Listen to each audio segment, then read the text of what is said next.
9 electrifying predictions for Thor, Love and Thunder. Thor's next adventure might be the most worthy. After Waititi made a smashing impression with Thor, Ragnarok, everyone is looking forward to seeing the God of Thunder and his pals return to face Gore the God Butcher in the franchise's 4th film. Because of all this excitement, here are 9 predictions for Thor, Love and Thunder. Warning, spoilers ahead. 9. All Black the Necrosword. Gore's signature weapon in the comics is All Black the Necrosword, which he stole from the symbiote god, Null, making him powerful enough to take on any deity. Since the phrase Necrosword was used to name Hela's weapons, we may see Gore's weapon be connected to the goddess of death in the film. Or the filmmakers could take the easy route and just call the blade All Black. 8. Null appears. Since Gore's weapon is associated with this eldritch entity, audiences could see Null make his first cinematic appearance in this film, most likely in a post-credits scene.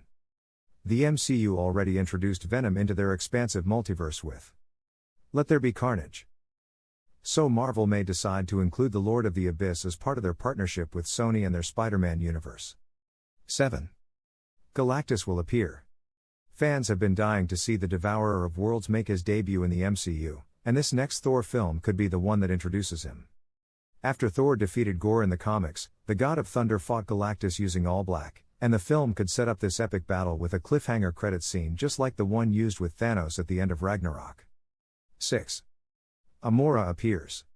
One of Thor's greatest enemies is the Enchantress, not the DC one, but an Asgardian sorceress obsessed with the God of Thunder, repeatedly using her magic to seduce him and destroy anyone in her path. While it looks like Gore will be the main antagonist of this 4th film, Amora could still be thrown into the mix as she attempts to make Thor, or perhaps even Valkyrie, fall in love with her. The movie is titled Love and Thunder after all. 5. Gore kills Zeus.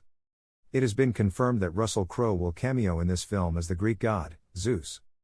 Given that MCU has already built a significant part of their universe around Greek mythology, it's no surprise that Zeus has a more minor role in this Marvel film. But what exactly will he do? Perhaps, he and his Olympian brethren will be killed by Gore, catching Thor's attention and showing the audience just how big a threat the God Butcher really is. 4. The Celestials return.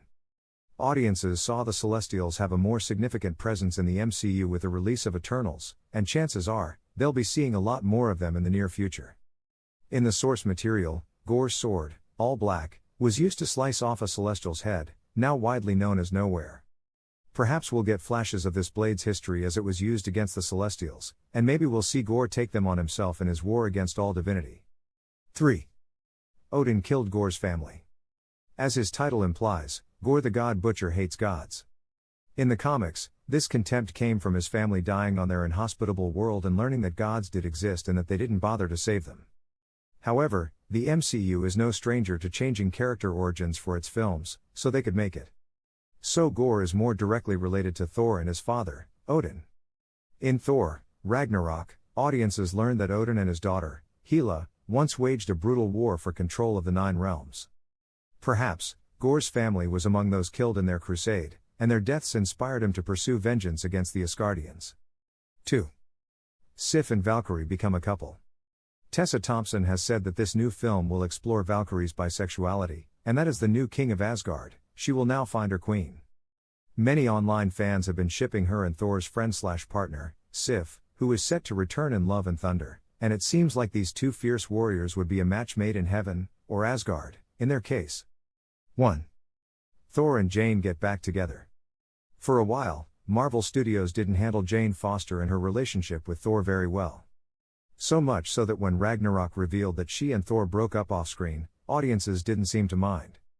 But with Waititi helming the franchise and Natalie Portman returning to portray Jane, now wielding the power of Thor, we could see their dynamic grow in a whole new way, inspiring them to get back together.